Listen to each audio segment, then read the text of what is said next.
মনে রাখবেন, এই পাক দরবার মহান মসজিদের দরবার।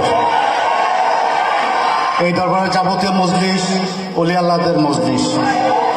সুতরাং ইচ্ছে করলেই যে কেউ এখানে খেদমত করতে পারে না। মেহেরবান আল্লাহ তাআলা দয়া করে যাকে তৌফিক দেন, শুধুমাত্র তিনি এই মহিমাপূর্ণ খেদমত করতে পারেন।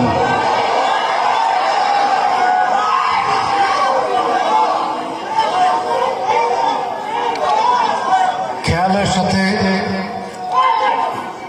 যত বেশি আজিজি করতে থাকবেন, আল্লাহ তাআলা তাকে দয়া করে তত বেশি খেদমতের তৌফিক ভিক্ষা দেবেন। সুতরাং সকলেই শুধুমাত্র মূল মকসুদের দিকে লক্ষ্য রেখে আদব, মহব্বত, বুদ্ধি, সাহস ও আজিজির সাথে চোখ কান খোলা অবস্থায় খেয়াল কালবে ডুবিয়ে আপন মুর্শিদ কেবলাকে সামনে রেখে খেদমত করতে থাকুন, তবেই কামিয়াব হতে পারবেন। আর এমন খেদমত বা গোলামি যাদের নসিব হয়েছে এবং হবে, নিশ্চয়ই তাদের বুলন্দ নসিব, আর তারা মহাভাগ্যবান।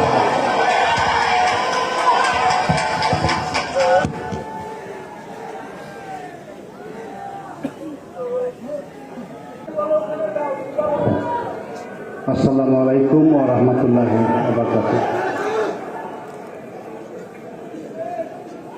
ব্যাচগুলো দেওয়া হয়ে গেল। আপনারা এখন ক্যাম্পে গিয়ে ফার্স্ট লোক করে ব্যাচ বিতরণ শুরু করবেন এবং সংক্ষিপ্ত সময়ের মধ্যে ব্যাচ বিতরণ করে রজাবাগ জিয়ারত করে নিজ নিজ মতো নিয়ে যেতে হবেন।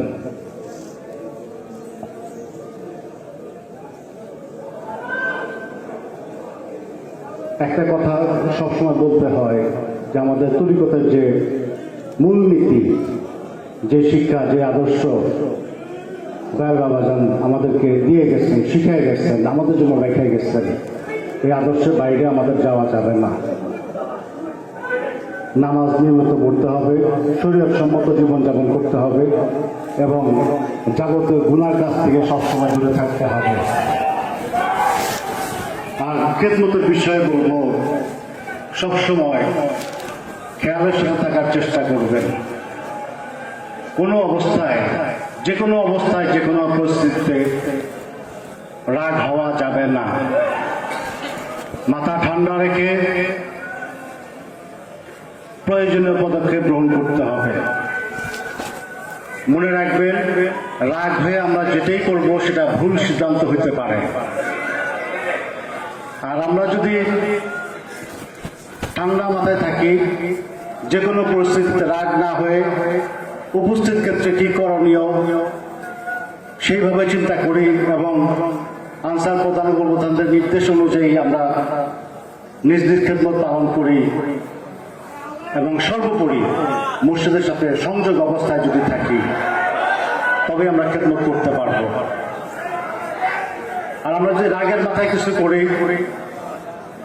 সেই ক্ষেত্রে সংযোগ বিচ্ছিন্ন হয়ে যেতে পারে এবং সেই ক্ষেত্রে ভুল সিদ্ধান্ত নেওয়ারই সম্ভাবনা সবচেয়ে বেশি।